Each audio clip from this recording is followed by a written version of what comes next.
Party విమర్శ చేస్తుంది, ఎట్లా చూస్తారు? అవును, పైసలు మా దగ్గర లేవు కాబట్టి వాళ్ళు ఏదన్నా అనొచ్చు. మీ లీడర్లు లంకాల గారు పైసల మీద నమ్మకంతో ఉన్నారు కాబట్టి కాంగ్రెస్ వాళ్ళకి నమ్మకం వచ్చింది. మేము పైసలు ఇస్తే వీళ్ళు ఓట్లు ఇస్తున్నారు కాబట్టి బీజేపీ నామమాత్రం అంటానికి ఆవిష్కారం ఉంది. కానీ భారతీయ జనతా పార్టీ మళ్ళీ చెప్తున్నాము, దేనికైనా పని గురించి ఎక్కడికి రమ్మన్నా వస్తాము. ప్రజలు ఎవరైతే ఓటేసిండ్రో వాళ్ళకి ధన్యవాదాలు తెలియజేస్తున్నాము. ఇంకా 4-5 రౌండ్లు ఉన్నాయి కాబట్టి ఇప్పటి వరకు మీకు ఎన్ని ఓట్లు వచ్చినాయి? అరౌండ్ 7,000-8,000 మధ్యలో వచ్చింది. బీజేపీ వాళ్ళు చాలా మంది ప్రచారం రాలేదు. లంకాల గారు, దీపక్ రెడ్డి గారు, బీజేపీ వాళ్ళు చాలా మంది ప్రచారం చేయలేదు, అందుకనే ఓడిపోయారు అన్నట్టు ప్రచారం చేస్తారు కాంగ్రెస్ వాళ్ళు.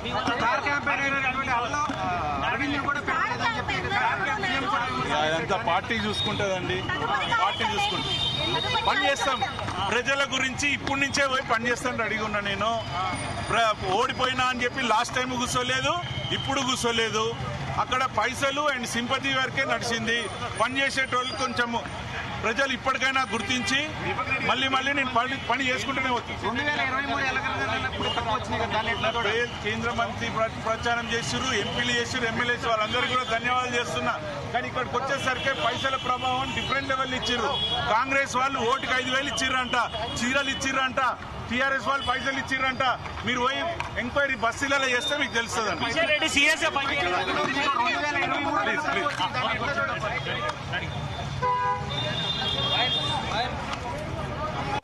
లంకల దీపక్ రెడ్డి అయితే బయటకు వచ్చి మీడియాతో మాట్లాడడం అయితే జరిగింది. కేవలము పైసలు సింపతి మాత్రమే ఇక్కడ వర్కౌట్ అయ్యాయి, ఇక ప్రజల ఇష్టము, వాళ్ళ భవిష్యత్ ఎవరు మార్చలేదంటూ కూడా కొన్ని సెన్సేషనల్ కామెంట్స్ అయితే చేయడం జరిగింది. ప్రియా గారు, సో మీరు చూసారు క్లియర్ గా కేవలం మనీ అండ్ సింపతి మాత్రమే వర్కౌట్ అయ్యిందంటూ కూడా కామెంట్స్ చేయడం జరిగింది. సో దీన్ని ఏ రకంగా చూస్తున్నారు? ఇక్కడ నేను ఒక విషయము అడగాలి. సింపతి అంటే ఇక్కడ గెలుస్తున్నది నవీన్ కుమార్ యాదవ్, ఆయన మీద ఏం సింపతి ఉంది? సరే 3 సార్లు ఓడిపోయి గెలిచాడు, మరి ఈయన కూడా లాస్ట్ టైం ఓడిపోయిన మనిషే కదా, మరి ఆ సింపతి నేను ఎందుకు తెచ్చుకోలేదు? ఇంకొకటి, మనీ, ఎలక్షన్స్ లో మనీ అనేటటువంటిది బిగ్ రోల్ ప్లే చేస్తుంది అని అనుకున్నప్పుడు ఇప్పుడు బీజేపీ పార్టీ మనీ ఖర్చు పెడుతుందా లేదా ఇవన్నీ కూడా జనాలకు తెలియనటువంటి విషయాలు అయితే కాదు. ఇక్కడ ఆయన మాట్లాడేటటువంటివన్నీ బేస్లెస్ ఎలిగేషన్స్ ఆన్ పబ్లిక్. ఎప్పుడైతే మీరు పబ్లిక్ లో ఒక ప్రజాప్రతినిధిగా వస్తారో పబ్లిక్ ఎందుకు బ్లేమ్ చేస్తున్నారు? అక్కడే కదా ఈ స్ట్రాటజీ అంతా చెడింది కూడా అక్కడే. గెలిస్తేనేమో మా గొప్పతనం, బీజేపీ గొప్పతనము, ఓడిపోతేనేమో జనం ఓట్లేదు. జనాల్ని మీరు ఎప్పుడు ఓన్ చేసుకున్నారు? నా వాదన అదే. ఇక్కడ ఉన్నటువంటి బీజేపీ లీడర్లు ఎవరు జనాల్ని ఓన్ చేసుకున్నారు? జనాల్లో ఎవరున్నారు? ఇప్పుడు ఆయన ఉన్న నవీన్ కుమార్ యాదవ్ ఉన్నాడు, ఆయన పదవిలో ఉన్నా లేకపోయినా 3 సార్లు పైసలు ఖర్చు పెట్టాడు, 3 సార్లు ఓడిపోయినా జనాల మధ్యకి వెళ్లి డబ్బులు ఖర్చు పెట్టి పెళ్లిళ్లు చేశాడు, వాళ్ళకి ఏదన్నా సమస్యలు ఉంటే తీర్చాడు, వాళ్ళకి ఏదన్నా ఉంటే ఉన్నది. ఎలక్షన్స్ ముందు నేనే ఫోన్ చేసి, మా వాళ్ళు ఫోన్ చేసి ఈయనకి టికెట్ వచ్చిందని చెప్పేసి ఈయనకి సపోర్ట్ చేద్దామని చెప్పేసి వెళ్తే 4 రోజుల వరకు నాకు తీరిక లేదన్నాడు ఆయన. మరి ఈయన ఎవరికి అపాయింట్మెంట్లు ఇచ్చినారు? ఎవరికి? మళ్ళీ ఆఫీస్ పక్కనే నా ఇల్లు ఉందమ్మా, ఆఫీస్ పక్కనే నా ఇల్లు ఉంది, నేను అక్కడ ఉంటానని కూడా ఆయనకి తెలుసు, ప్లస్ నా వాయిస్ జనాల్లోకి వెళ్తుందని తెలుసు. అంటే మాకు టైం ఇచ్చేంత తీరిక లేకుండా వీళ్ళు ఏ జనం మధ్య ఉన్నారు, ఎవరి మధ్య ఉన్నారు ప్రశ్నించుకోవాల్సినటువంటి అవసరం ఉంది. నాకు నిజం మాట్లాడడానికి నాకేమి భయం లేదు, నిన్న మొన్నటి వరకు తెలంగాణలో దూకుడుగానే కనిపించారు. గతంలో బీఆర్ఎస్ ప్రభుత్వం ఉన్నప్పుడు ఏ ఒపీనియన్కి వచ్చినా కూడా గట్టి పోటీ ఇచ్చే ప్రయత్నం చేశారు. ఓకే, అసెంబ్లీ ఎన్నికల్లో కొంత తడబాట్లు జరిగినప్పటికీ కూడా పార్లమెంట్ ఎన్నికల్లో మళ్ళీ కొంత ముందందుకు వచ్చారు. నెక్స్ట్ మేమే ప్రభుత్వం స్థాపిస్తాం అంటున్నారు. కానీ ఈ ఫలితం కాదు. నేననేది ఏంటంటే మీరేమంటున్నారు, ఇక్కడ కావాల్సింది లోకల్ పర్సన్, లోకల్ గా నువ్వు ఎక్కడున్నావనే చూస్తారు. ఇప్పుడు సునీత ఉన్నారు, ఆవిడకి అన్ని ఓట్లు ఎందుకు వచ్చినాయి? ఆవిడ ఎప్పుడు బయటికి రాలా, కానీ ఎన్ని ఓట్లు ఎందుకు వచ్చినాయి అంటే ఇక్కడ బీఆర్ఎస్ గవర్నమెంట్ ఏదైతే ఉందో, బీఆర్ఎస్ లో ఉన్నటువంటి మనుషులు ఎవరైతే ఉన్నారో, మాగంటి గోపీనాథ్ ఎవరైతే ఉన్నారో మనుషుల మధ్య ఉన్నారు, జనం మధ్య ఉన్నారు. ఆయన పొలిటికల్ స్ట్రాటజీ అనేటటువంటిది పనిచేసింది. మనం ఎక్కడ పనిచేసాం అనేటటువంటిది ఒకసారి విశ్లేషించుకోవాల్సిన అవసరం ఇప్పుడైనా బీజేపీ లీడర్లకు ఉంది. ఓకే, ప్రకాష్ గారు, సో మీ ఒపీనియన్ ఏంటి? ప్రియా గారు అనుకుంటున్న మాటలకు మీరు కూడా ఏకీభవిస్తున్నారా? అంటే బీజేపీ విషయంలో వారు చెప్పేది 100% కరెక్ట్. మనం 3 ప్రధాన కారణాలు చూడాలి. నంబర్ 1 ఏంటంటే, ఇందాక మధు గారు అన్నట్టుగా నేను ఆయనతో ఏకీభవిస్తున్నా. నిన్న మొన్నటి నుంచి కూడా నా అనాలిసిస్ లో నేను చెప్తూ వచ్చా, 7 to 8% పోల్ మేనేజ్మెంట్ పనిచేస్తుంది అని. నేను సెఫాలజిస్ట్ కాను, కానీ నేను అదే అభిప్రాయాన్ని 3 రోజుల నుంచి వ్యక్తం చేస్తున్నా. అక్కడ బీఆర్ఎస్ చాలా వెనుకబడి ఉంది. ఎందుకు వెనుకబడ్డది అనేది మధు గారు చెప్పాలి. అంటే దాదాపు వదిలేశారు లాస్ట్ 3 days బీఆర్ఎస్ అన్నారు. దాని మీద ఆయన నుంచి నేను కొంత వినాలనుకుంటున్నా. ఇది ఫస్ట్ రీజన్ ఓటమికి. సెకండ్ రీజన్ వచ్చేసి నవీన్ యాదవ్ మీద ఆయనకున్న ప్రజలతో ఉన్న అనుబంధం. థర్డ్ వచ్చేసి ఏంటంటే అధికారంలో ఉన్నారు కాబట్టి ఈ 3 ఏళ్లలో ప్రభుత్వం నుంచి కొంత ఎక్స్పెక్ట్ చేద్దాం. బీఆర్ఎస్ గెలిచినా కూడా మనకేం చేయదు కదా, దాంతో కోపం కూడా ఉండొచ్చు, మనకు ఏమి చేయకపోవచ్చు. వాళ్ళు స్థానిక సమస్యలు ఎప్పుడు కూడా అర్బన్ ప్రజలు ఎప్పుడు స్థానిక సమస్యల మీద ఎక్కువ ఇంట్రెస్ట్ చూపెడతారు. కాబట్టి ఈ 3 ప్రధానంగా పనిచేస్తాయని నేను అనుకుంటున్నాను. ఓకే, అంటే ఇప్పుడు ఒకటి లంకల దీపక్ బయటకు వచ్చినప్పుడు కూడా ఒక మాట అన్నారు ఇప్పుడు క్లియర్ గా, మనీ సింపతి అని చెప్పారు. అండ్ అభివృద్ధి గురించి మాట్లాడితే ఇంకా ప్రజల ఇష్టము, వాళ్ళ భవిష్యత్తు వాళ్ళ చేతిలోనే, వాళ్ళు ఈ రకంగానే వెళ్తున్నారు అని చెప్పేసి అవి కరెక్ట్ అనుకోవచ్చా? అంతే కదా, ఇప్పుడు ప్రజల అభివృద్ధిని కోరుకుంటారమ్మా.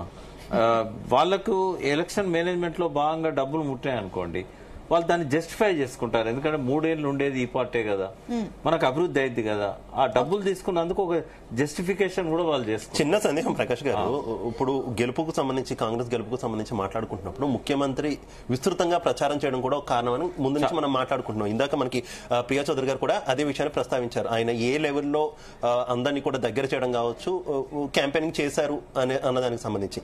అయితే దాదాపుగా బీఆర్ఎస్ కాంగ్రెస్ అధికారంలోకి వచ్చినప్పటి నుంచి కూడా టార్గెట్ రేవంత్ రెడ్డి, కాంగ్రెస్ సర్కారం కూడా మనం అనలేము, టార్గెట్ రేవంత్ రెడ్డి గానీ ఏ వైఫల్యం జరిగినా అది రేవంత్ రెడ్డికి అంటగడుతూ, ముఖ్యమంత్రి గారికి అంటగడుతూ వస్తున్నటువంటి పరిస్థితి.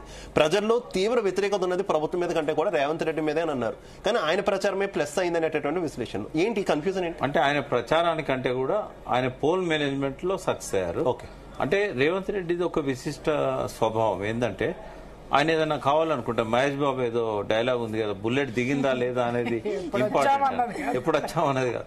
రేవంత్ రెడ్డిది స్టైల్ అదే. ఇక ఏమన్నా చేసి గెలవాల్సిందే. ఎక్కడున్నవాడు ఎక్కడికి వచ్చాడండి.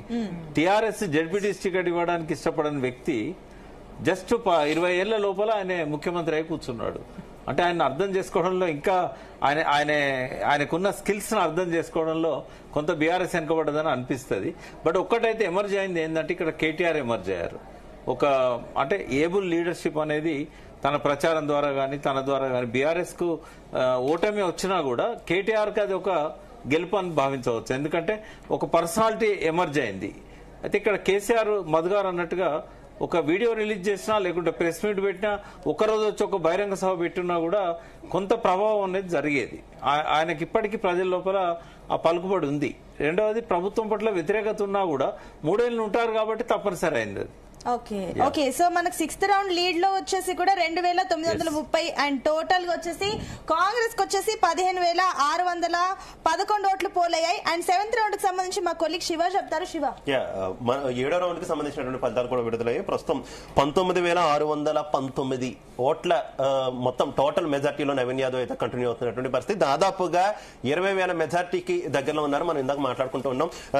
మధు గారు, ఏంటి ఎంత మెజార్టీ వచ్చే అవకాశం ఉందనుకోవాలి నవీన్ యాదవ్? దాదాపు ఇప్పటికైతే 20,000 మెజార్టీకి దగ్గరలో ఉన్నారు. ఇంకా ఎంతవరకు పెరిగే అవకాశం ఉందనుకోవాలి? ప్రకాష్ అన్న కొన్ని పాయింట్స్ బోల్డ్ గా చెప్తాను, అది మీరు యాక్సెప్ట్ చేయాలి. ఎందుకంటే మీరు రాజకీయంగా చాలా అనుభవజ్ఞులు. సో మునుగోడు ఎలక్షన్ చూసినట్లయితే టీఆర్ఎస్ గవర్నమెంట్ లో చాలా డబ్బులు పంచినాక 400 కోట్ల రూపాయలు ఖర్చు పెట్టడం జరిగింది. అయినా రాజగోపాల్ రెడ్డి గారు అక్కడ బీజేపీ ఓట్ బ్యాంక్ లేకపోయినా కానీ 95% ఓటు పోలింగ్ అయినా కానీ దగ్గరలో ఓడిపోయినారు. దుబ్బాకలో టీఆర్ఎస్ ఉన్నప్పుడు కూడా బీజేపీ గెలిచింది దగ్గరగా. హుజరాబాద్ లో 6,500 రూపాయలు ప్రజలు రోడ్డు మీద ఖర్చు పంచినప్పుడు కూడా ఈటల రాజేందర్ గెలిచినారు. అయితే డబ్బుల ప్రభావం ఉంటది. నాకు తెలిసినంత వరకు, అంటే నేను ఒక ఐఐటీలో చదువుకొని ఒక డేటా అనాలిసిస్ మీద పట్టున్నది కాబట్టి అనేక ఎలక్షన్స్ చూసినాను కాబట్టి నాకు తెలిసింది ఏంటంటే 5 to 6% ప్రకారము 8% వరకు మాక్సిమం అవుద్ది. ఇక్కడ మరొక అంశం ఏంటంటే, ఈ ఎలక్షన్ ను కాంగ్రెస్ పార్టీ చాలా ప్రతిష్టాత్మకంగా తీసుకున్నది. అంటే 6 బూతులకు 7 బూతులకు ఒక ఎమ్మెల్యే వచ్చి వాళ్ళ ఎలక్షన్స్ లాగా, ఎందుకంటే అసలు క్యాడర్ లేదు ఇక్కడ. ఈ జూబ్లీహిల్స్ నియోజకవర్గంలో కాంగ్రెస్ పార్టీకి క్యాడర్ గానీ లీడర్లు గానీ లేరు. వచ్చిన కార్పొరేటర్లు కూడా బీఆర్ఎస్ పార్టీ నుంచి వచ్చిన వాళ్ళే, రహమత్నగర్లో కానీ లేకపోతే సోమాజిగూడలో కానీ. అంటే ఎందుకు చేసినారంటే, ఇప్పుడు నెక్స్ట్ వచ్చే ఎలక్షన్ స్థానిక సంస్థల్లో ఖచ్చితంగా కొట్టాలి అంటే ఎంతో కొంత ప్రభావం చూపెట్టాలంటే జూబ్లీహిల్స్ అనేది చాలా ముఖ్యమైన గెలుపు వాళ్లకు. అయితే అదృష్టం కొద్దీ కాంగ్రెస్ పార్టీకి లాభం ఇచ్చినటువంటి ఒక ఆపర్చునిటీ జూబ్లీహిల్స్ ఎలక్షన్. ఆయన చనిపోయింది కాబట్టి మనం దాన్ని అట్లా కామెంట్ చేయకూడదు, కానీ this is a very good opportunity for the Congress party. We have clearly mentioned in the my report. So అలాగే మధు గారు మరో 2 ఉప ఎన్నికలు కూడా వచ్చే అవకాశం ఉందనేటటువంటి విశ్లేషణలు ఉన్నాయి కదా. ఎందుకంటే ఈ అనర్హత వేటు ఖచ్చితంగా కూడా అటు స్టేషన్ కాన్పూర్ కి కావచ్చు, ఇటు మనకి ఖైరతాబాద్ కావచ్చు, ఖచ్చితంగా కూడా అక్కడ ఉప ఎన్నిక వచ్చే ఛాన్స్ ఉందంటున్నారు. ఓకే సార్, అది మన స్పీకర్ చేతిలో ఉంది కాబట్టి ఇన్ కేసు వస్తే ట్రెండ్ ఇది కంటిన్యూ అవుతుందని ఆశించచ్చా? లేదు. ఈ ఎలక్షన్ డిఫరెంట్, నెక్స్ట్ వచ్చే ఎలక్షన్స్ డిఫరెంట్. ఇలాంటిది మనం ఆశించడానికి లేదు. రూరల్లోకి పోయినట్లయితే స్టేషన్ కన్పూర్ లాంటి ప్రాంతం కానీ లేకపోతే రాజేంద్ర నగర్ ప్రాంతం కనుక పోతే కొంత ఖైరతాబాద్ లాంటివి పోతే కొంచెం డిఫరెన్సెస్ వస్తాయి. ఇప్పుడు ఖైరతాబాద్ లో ఖచ్చితంగా బీజేపీ పార్టీకి బలం ఉంది. ఇది ఏంటంటే మైనారిటీ ఓట్లతోని బీజేపీ పర్సెంటేజ్ తగ్గింది. బీజేపీ వాళ్ళు చేతులారా చేసుకుంటున్నారు. అంటే ఒక 8 మంది